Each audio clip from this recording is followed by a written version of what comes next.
let's raise our hands and worship God. Father, you know, we thank you, Father, in the name of Jesus, that you're here with us. We thank you, Holy Spirit, that you're here with us. Jesus, we thank you that you're here with us. We worship you, oh God, not because there is a lot we want from you, but because of who you are. You're the source of our wisdom, Lord. You're the source of our knowledge, Lord. You're the glory and the lifter of our heads, Lord. Tukuwa ekitiibwa, tukusinza. Buli omu baako ky'ogamba Mukama. Baako bw'omuyimusa mu bulamu bwo. Bw'oba obwo tomwetaaga, baako bw'omuyimusa mu bulamu bw'abaana bano.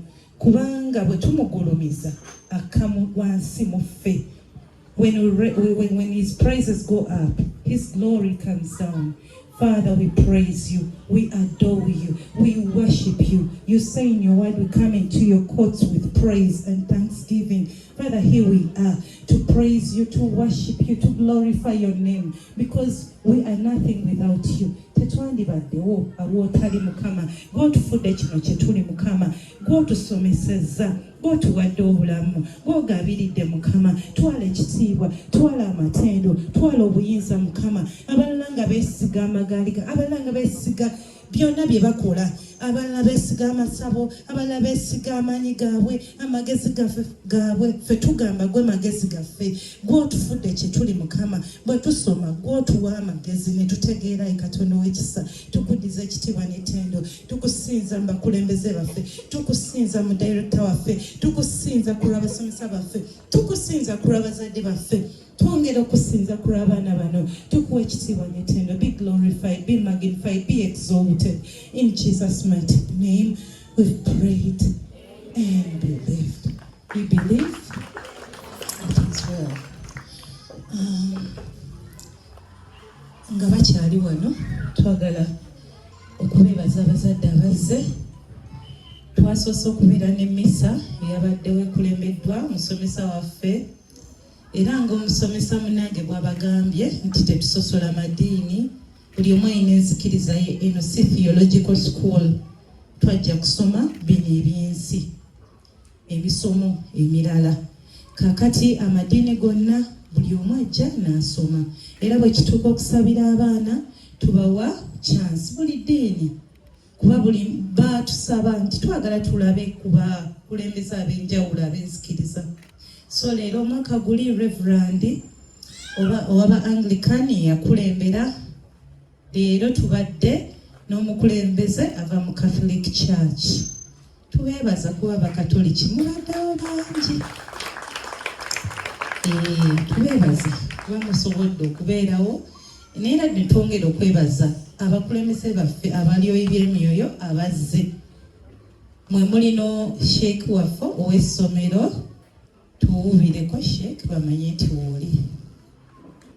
Ekyamazima kiri nti ffenna Katonda eyatutonda alyo, ne bw'oyisaamu amaaso eddiini endala kyabwerera, ate kyekyobukafiiri ekikyasinze.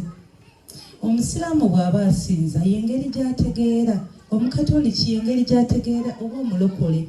Wabula ffenna twesseemu ekitiibwa ng'abantu, ate obugunjufu obwo tubuteeke ne baana baffe. Oba oli awo ojja kulaba nga tewali asobola kutta munne ng'asinzidde ku ddiini.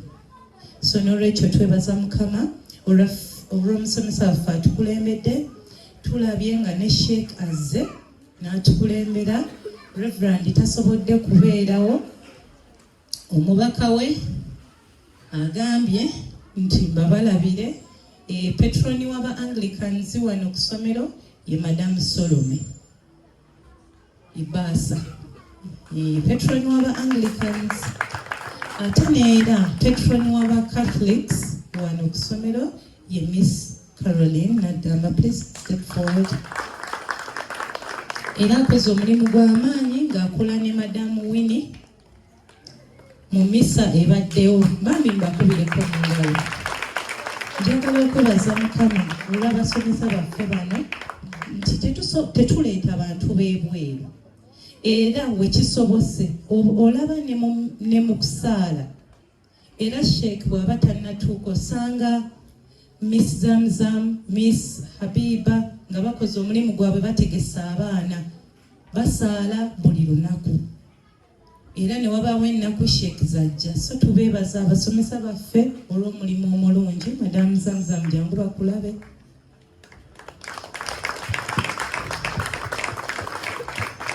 Ne kulaba Pentecostals Miss Solomon tewazze.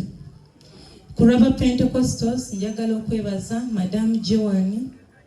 Please step forward. Akola ne Madam Masi okutendeka abaana.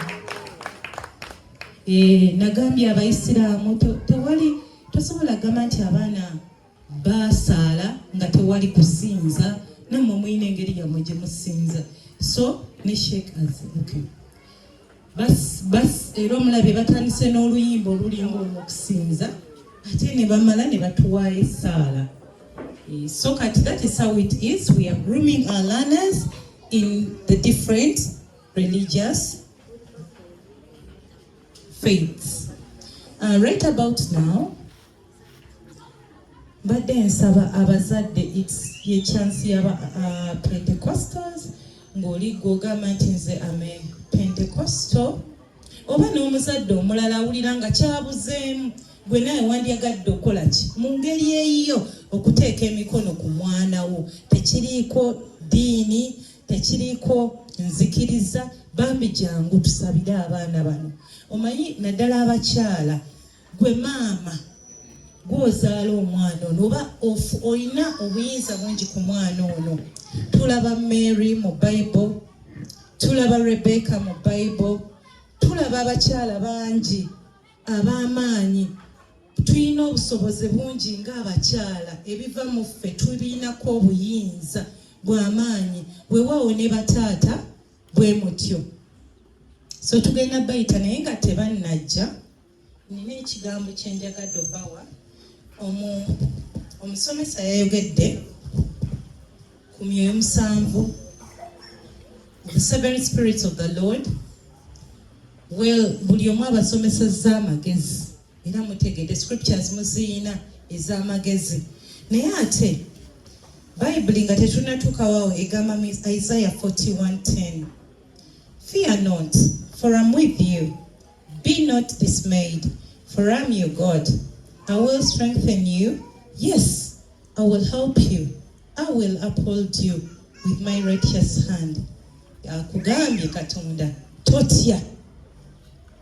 Kuba ye Katonda wo. Ajja kuzzaamu amaanyi era ajja kuyamba. Kitegeeza obuyambi bwonna bugenda kuva eriwa?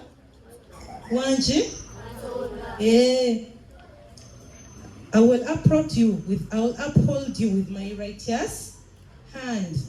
Katonda yennyini n'agamba in Isaiah chapter 11 verse 2. Ngera omusomesa bw'ayogedde.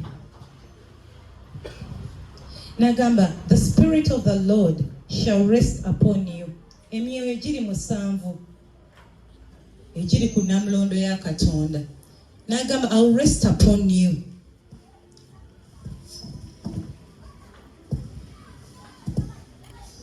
The spirit of the Lord shall rest upon you. Ogusookera ddala okukkako gwe mwoyo ogwa Katonda. Omwoyo wani? Temukeera enkya ne mukkibwako emmandwa ebintu ebitategeerekeka mubigobe. Allow the spirit of the Lord to rest. It is only the spirit of the Lord. Then nagamba then the spirit of wisdom. The spirit of wisdom. Oyo naye mwoyo kululwe. Gweyinza okuba ng'olina mwoyo w'amagezi ng'ogamba nze namala, oba ng'olina omwoyo wa Katonda ng'ogamba namala. No, you need the spirit of wisdom. Again, you need the spirit of understanding. Okutegeera. Oyinza okuba amagezi ogayina naye nga tewategeera. Nga babikugamba oli mugezi obikutte naye nga tewabitegeera. N'ayongera n'agamba spirit of counsel. Awabula, omwoyo awabula. ekintu ekyo tewanditutte kapapula mu kibiina oba obadde okatadde mu sokisi akaleke yoyo omwoyo gwomuga ekintu nno kyandabudde ekingamba so kanze nembikola. That is the spirit of counsel. Muwulirize might omwoyo omulala might mwamaanyi obukulu amaanyi mubere everything you do nga kikulu nga kyamaanyi. Okiwulidde? Are we together? Then the spirit of knowledge ye mwoyo waki okumanya byanjawulo amagezi okumanya n'okutegeera. Kati ono omwoyo gwe batugamba waakumanya n'omanya nti kakati zino ssaawa nina okuzuukuka ngende nsome nsome okuzuukuka nina ebibuuzo n'omanya ki ky'olina okukola mu kiseera eki ne bw'oba mugezi nga byokola tobikola mu kiseera kituufu si kirungi. Olina okuba n'omwoyo wa ki? Yes, the spirit of knowledge. Then fear of the Lord. N'oyo mwoyo mulala ow'omusanvu, spirit of fear of byonna ne bw'oba olina amagezi okumanya okutegeera counsel byonna ng'ogamba gw'obimanyi naye nga totya Katonda. Munnange oyinza obutawangula.